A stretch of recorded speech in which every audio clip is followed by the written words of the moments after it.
يا ربنا يا ذا الكرم يا واهبا كل النعم هذا أبي نعم الأب من أجلنا كم يتعب kaza ka ce gashi wanda shine abin da aka san cewa ɗaliban kana cewa juz'i kaza shafi na kaza mujalladi na kaza to nan ma abin da muka so kai mana kenan ka ce annabi na da kawaliya mu mun ce babu wannan ruwayan sai ka ce mana gata a cikin me almustarag da ka ambata ka ce ana zuwa a dubo annabi al'auran mata ina wajen sai ka nuna wa al'umma shikenan simple abu tambaya ce ga kuma me amsarta amma duk wannan kewayen da zaka yi fita ne daga maudu'i kamar yadda kai buƙaci a yi maka adalci mu muna cewa kai mana adalci ka tsaya akan topic a tattauna kada mu kada al'umma idan gaskiya ta bayyana kamar yadda kake nanatawa cewa a shirye kake da karbe ta ina fatan kuma zuciyarka ka zama to open mind ya zamto idan gaskiyar ta bayyana ka nuna wa duniya cewa wannan abin da na faɗa ba haka bane wannan abin da na faɗa kuskure ne shikenan ina nanata wannan saboda ya zamto mun ɗauki addini ba a matsayin siyasa ba mun ɗauki addini a matsayinsa na addini cewa idan ba yau akwai gobe idan ba duniya akwai lahira yadda aka zo aka zaunar da mutum a nan wallahi ranar alƙiyama sai ya tsaya sai ya amsa tambayoyin nan ɗaya bayan ɗaya sai ya amsa su duk wanda aka yi ɓatanci sai an taso su ga ka ga su ka ce sun yi kaza an zage su a gari an ci mutuncinsu an aibata su to ga su ga ka a gaban Allah subhanahu wataala zai muku hisabi ranar alƙiyama idan babu kuma kowa ya san menene makoma Allah subhanahu wataala ya datar da mu assalamu alaikum wato kalmar ba ma guji ga shugaban sallallahu alaihi wa alihi wa sallama wanda an jiji malam ya maimaita cewa wannan ne abin da yake bukata in an zo shine wanda zai nuna to waɗannan a takaice ina bukatar su daga cikin littafan musulunci inda aka yi waɗannan kalmomi akan ma'aiki kuma afuwa na ga malamin waya yake budawa ya faɗo hadisi ni ina so ne a nuna min a littafi wato ban yarda da waya ba kenan littafin da aka faɗa aka ce akwai littafin nake so a ɗauko ga juzu'in ga shafin ga lambar hadisi na 1000 kaza ne idan na gani da izinin Allah kuma amsa za ta biyo baya hukuncin sittini malamai sun faɗi shi a cikin malaman musulunci alƙali iya yana faɗa a cikin juz'i na 2 a babi na 6 yana faɗar hukuncin masu haƙaito zance na wani wanda a cikin wannan zancen akwai taɓa mutuncin manzon Allah alƙali ya ce idan aka tuhumci mai faɗa wa manzon Allah magana da cewa wannan magana ƙirƙiro ta yayi ba wai magana sa bace a'a ba magana wanda yake cewa ya haƙaito da gurin sa bane ba to wannan jingina ta zuwa ga wani ba za ta yi masa amfani ba za a lazumta masa wannan faɗi cewa shi ya faɗa kamar yadda gashi abin da yake faruwa kenan yanzu duk wayannan lafuza munana baka iya fito da su ba sannan ina sake tuna masa ko ya manta hadisin ɗaurin auren na Khadija Allah ya kare da gare ta wanda ya ce an ɗaura wannan aure a buge baki ɗaya ita a buge babanta a buge sannan kuma annabi da aka yi ta gabatar ma malam Abdul Jabbar abin da ya bayyana shine a kowace gaba duk tambayar da aka gabatar ma malam Abdul Jabbar baya tsayawa akan tambayoyin da aka gabatar masa baya tsayawa ya ba da amsoshi akan tambayoyin da aka gabatar masa saboda da farko yana cewa babu isasshen lokaci na biyu yana cewa a tsaya akan wato maudu'i guda ɗaya a yi magana amma shine in ya tashi baya tsayawa akan maudu'i guda ɗayan sai ya yi ta yawo ya haɗo matsaloli daban-daban maimakon ya yi adiresin ɗin ainihin tambayoyin da aka yi masa sannan kuma abin da ake bukata a kan waɗansu tambayoyin shine cewa in ya yi da'awar cewa maganar da ya yi ta kaza daga littafi kaza ya gani in an buƙaci cewa ya buɗe littafin karanto ma mutane still sai ya ba da uzurin cewa babu lokacin da zai buɗo littafin karanto wa mutane waɗannan dai duk waɗanda suke wannan wuri sun san abin da yake faruwa don haka wato ainihin misali in abin da nake faɗa ƙarya ne duk wanda suke nan sun gani ai an ba kowa dama an ba wa kowa dama cewa ya bude littafi don haka abinda i bayyana a wannan zama shine waɗannan maganganu waɗanda suke tayar da husuma a cikin al'ummar musulmi, kuma saboda kasancewar maganganu ne na batanci ga manzon Allah sallallahu alaihi wasallam, wanda wato Malam Jabbar yake gabatarwa a karatuttukansa da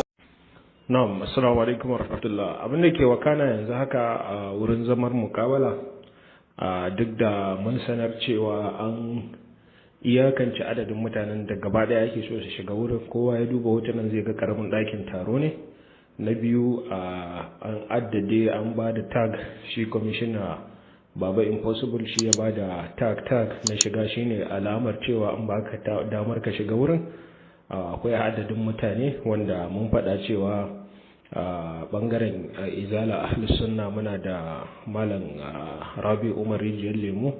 akwai malam Kabiru Bashir Hayaki Fidda na Kogo, bangaren Dariqa Tijjaniya akwai malam Abubakar Madatai, bangaren Qadiriyya akwai malam Mas'udu Hotoro. Shi wannan malam Mas'udu Hotoron ɗalibi ne a da ko kuma mabiyi ne a da ga shi Abdul Jabbar din,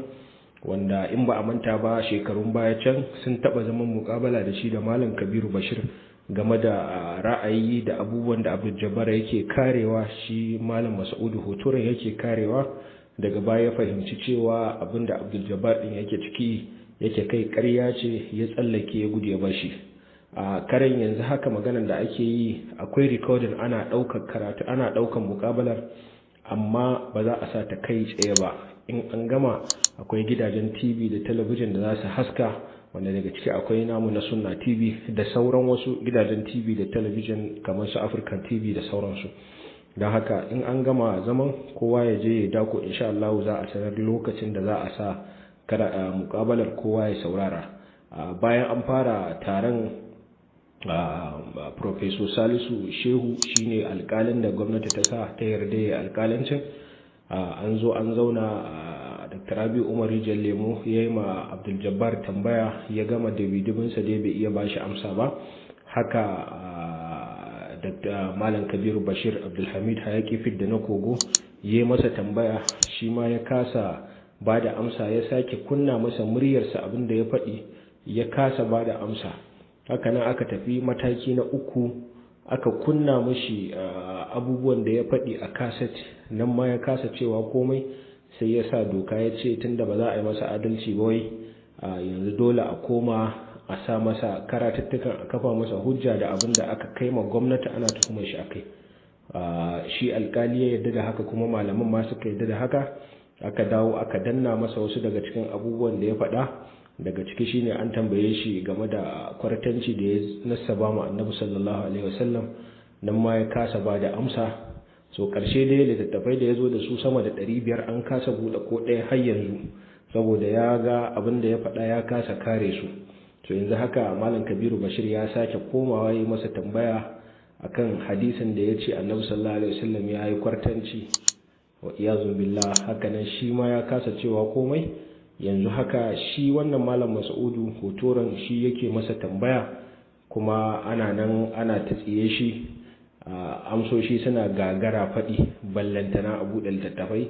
Don haka a yi haƙuri, insha Allahu idan an samu wani update za a sanar da mutane halin da ake ciki. Allah ya ɗaukaki gaskiya ya karya. Akwai wani shafi wanda ake ce mai Qibla FM. To gaskiya mutane ku yi hattara da wannan shafi.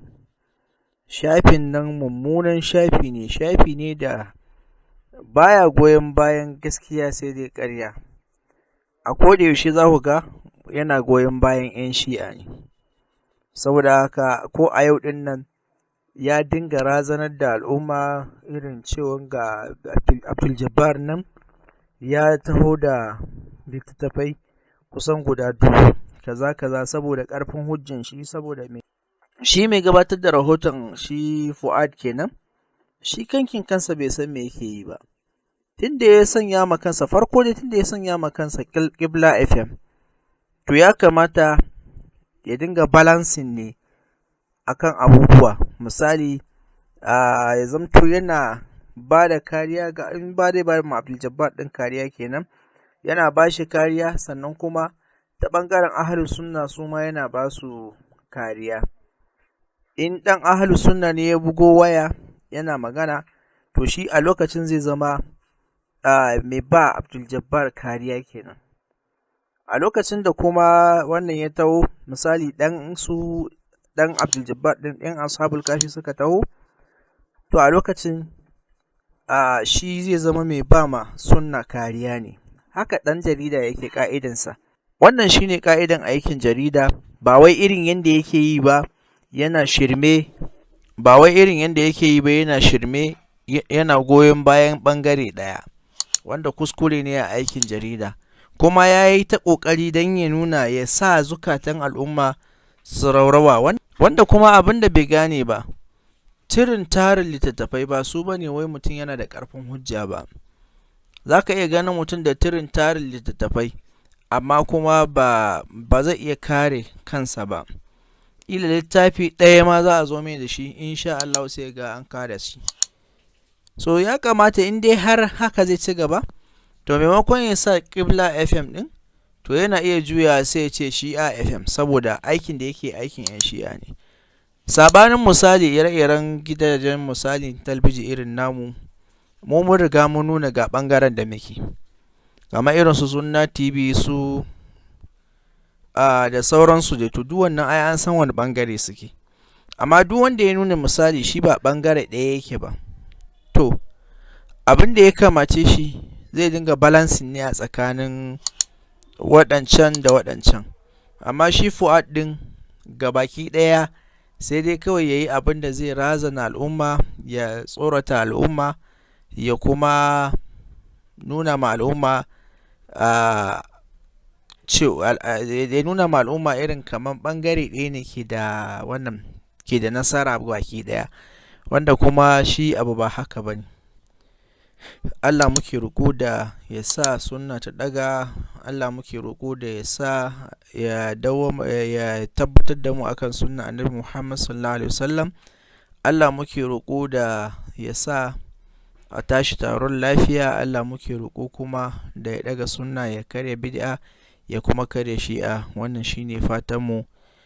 Sa'an nan kuma duk abin da ke wakana a gaba, insha Allah za mu dinga alatin ɗinku in Allah ya so yarda. Assalamu alaikum wa rahmatullahi wa barakatuh.